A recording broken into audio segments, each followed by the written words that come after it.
Doctor Chanchal Garg, assistant professor, department of history, government arts college, Kota. Topic start हो रहा है MA final history 8th paper name ancient India socio economic life and institutions. जैसा कि आपने इस topic से related पिछले वीडियोस में देखा कि अभी हमारा इस पेपर का पहला टॉपिक चल रहा है और पहले टॉपिक के अंतर्गत आपको प्रमुखतया 2 स्रोत बताए गए थे, पुरातात्विक और साहित्यिक स्रोत। प्राचीन भारत के सामाजिक और आर्थिक इतिहास की जानकारी देने वाले पुरातात्विक और साहित्यिक स्रोत कौन कौन से हैं। पिछले वीडियोस में पुरातात्विक स्रोतों के बारे में आप जान चुके हैं। इस वीडियो में और इससे अगले वीडियोस में आप साहित्यिक स्रोतों की जानकारी प्राप्त करेंगे। साहित्यिक स्रोत, जैसा कि नाम से विदित है, वह साहित्य जो हमें इतिहास की जानकारी देता है उसे हम साहित्यिक स्रोत कहते हैं। भारत के बारे में पाश्चात्य विद्वानों ने ये बात कही थी कि भारतीयों में ऐतिहासिक दृष्टिकोण का अभाव है, उनमें इतिहास बुद्धि नहीं है थी, इसीलिए उन्होंने इतिहास को रचित नहीं किया। लेकिन भारत के इतिहास में इस बात के पर्याप्त प्रमाण उपलब्ध हैं कि भारतीय परंपरा में प्राचीन काल से ही इतिहास को एक गौरवपूर्ण स्थान प्राप्त हुआ है। शतपथ ब्राह्मण और छांदोग्य उपनिषद में इतिहास वेद की संज्ञा दी गई है। ज्ञान की वह शाखा जो प्राचीन परंपराओं की जानकारी दे उसे इतिहास वेद कहा गया है। महाभारत में इतिहास को पंचम वेद कहा गया है। कौटिल्य ने अर्थशास्त्र में लिखा है कि 3 वेद ऋक्, साम, यजुस वेद त्रय बनाते हैं और इतिहास वेद के साथ ये वेद के नाम से जाने जाते हैं। साथ ही कौटिल्य ये भी कहता है कि राजा की दिनचर्या का एक आवश्यक अंग है इतिहास श्रवण। इतिहास की व्यापक परिभाषा कौटिल्य ने दी है। उसके अनुसार इतिहास में पुराण, इतिवृत्त, आख्यायिका, उदाहरण, धर्मशास्त्र, अर्थशास्त्र ये सभी शामिल किए जाने चाहिए। प्राचीन काल से ही यदि हम भारतीय साहित्य को देखते हैं तो ये स्पष्ट हो जाता है कि भारतीय साहित्य में इतिहास की परंपरा विद्यमान थी और उस साहित्य से हमें इतिहास की जानकारी भी प्राप्त होती है। हालांकि कल्लड़ की राजतरंगिणी को भारत की प्रथम ऐतिहासिक पुस्तक कहा जाता है। कल्लड़ की राजतरंगिणी 12वीं शताब्दी में लिखी गई थी, जो कि हमें कश्मीर के इतिहास की जानकारी प्रदान करती है। इसके अलावा भारतीय राजाओं ने भी अपने शासनकाल में अभिलेखागारों की स्थापना की थी, जिन अभिलेखागारों में अनेक क्लर्क या जिन्हें हम लेखक कह सकते हैं विभिन्न पदों पर नियुक्त होते थे, जो लेखा अधिकारी होते थे और जो राजकीय प्रलेखों की जानकारी या उनका लेखा जोखा पूरा रखते थे। तो स्पष्ट है कि विभिन्न ऐतिहासिक घटनाओं के महत्व को समझते हुए उन्हें लेखबद्ध करने के प्रति भारतीय हमेशा से सजग रहे थे। अगर हम प्राचीन भारतीय साहित्यिक स्रोतों को देखें तो इन साहित्यिक स्रोतों को 3 भागों में बांटा जाता है। ये 3 भाग हैं: धार्मिक साहित्य, धर्मेत्तर साहित्य और विदेशी यात्रियों का विवरण। जैसा कि आपको स्क्रीन पर दिख रहा होगा, साहित्यिक स्रोतों के हमने यहाँ पर 3 भाग किए हैं: धार्मिक साहित्य, धर्मेत्तर साहित्य और विदेशी यात्रियों का विवरण। आप लोगों को याद होगा, मैंने आपको ये चीज़ बताई थी कि कई बार पुरातात्विक, साहित्यिक और विदेशी यात्रियों का विवरण, यह 3 भाग किए जाते हैं, लेकिन मैंने साहित्यिक स्रोत और पुरातात्विक स्रोत अलग किए हैं और इसके अंतर्गत विदेशी स्रोतों को शामिल किया है।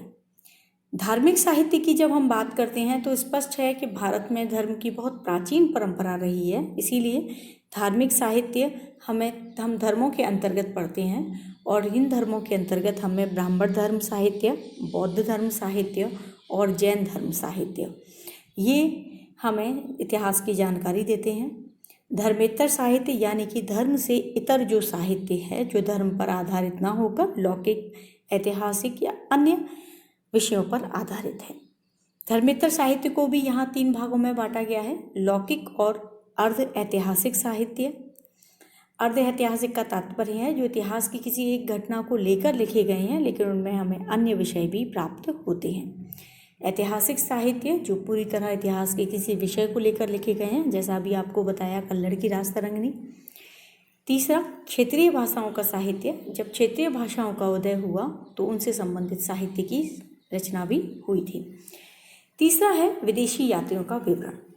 भारत में समय समय पर विदेशी यात्री आते रहे और उन यात्रियों ने भारत से संबंधित अपने यात्रा विवरण को लेखबद्ध किया है।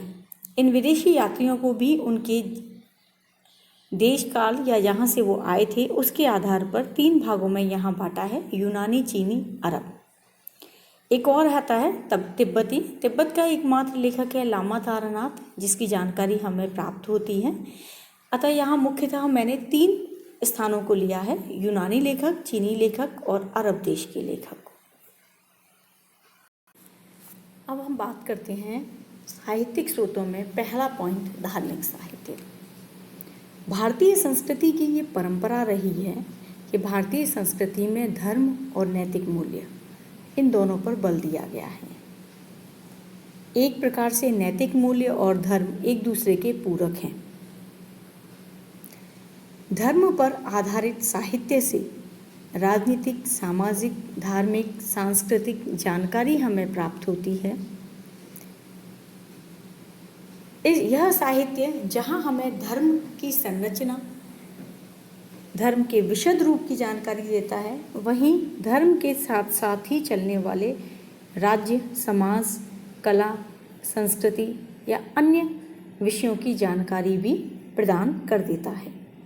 और यही सूचनाएं इतिहासकार के लिए बहुमूल्य हैं। बस इतिहासकार का कार्य है कि इन्हें सावधानी से तुलनात्मक परीक्षण के द्वारा ढूंढना और पहचानना पड़ता है। प्राचीन धार्मिक साहित्य के बारे में एक मिथ्या अवधारणा यह प्रचारित की गई है कि इनकी विषय वस्तु पारलौकिक या निवृत्ति मार्गी अधिक है, सांसारिक नहीं। यह कहा गया कि भारतवासी धर्म, आध्यात्म, माया, नियतिवाद के जंगल में डूबे रहे। इन्होंने इहलोक या वास्तविक संसार या इतिहास की ओर ध्यान नहीं दिया।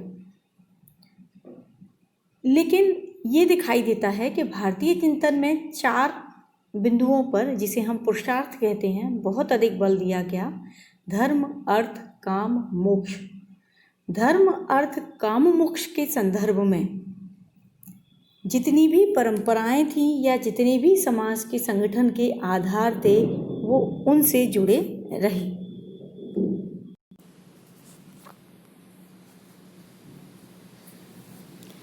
अतः भारत के अंतर्गत हमें यह दिखाई देता है कि भारतीयों ने धर्म के साथ साथ जीवन के अन्य पक्षों की ओर भी ध्यान दिया। प्राचीन भारत में 3 प्रमुख धार्मिक संप्रदाय थे, ब्राह्मण, बौद्ध और जैन। ब्राह्मण धर्म ग्रंथ के अंतर्गत आते हैं वेद। वेद 4 हैं जैसा कि आपको विदित है। इसके अलावा ब्राह्मण धर्म साहित्य, आरण्यक, उपनिषद, वेदांग, पुराण, स्मृति साहित्य, सूत्र साहित्य, महाकाव्य इत्यादि। वहीं बौद्ध धर्म के अंतर्गत हम पढ़ेंगे त्रिपिटक, इसके अलावा जातक ग्रंथ, मिलिंदपन्हो, महावंश, दीपवंश, संस्कृत में रचा गया बौद्ध साहित्य, और जैन धर्म के अंतर्गत हमें पढ़ना है जैन आगम साहित्य, निर्युक्ति, भाष्य, चूर्णी, टीका ग्रंथ इत्यादि। इसके अलावा जैन धर्म से संबंधित जो साहित्य लिखा गया जैसे परिशिष्ट पर्वन, भद्रबाहु चरित या त्रिलोक प्रज्ञप्ति आदि।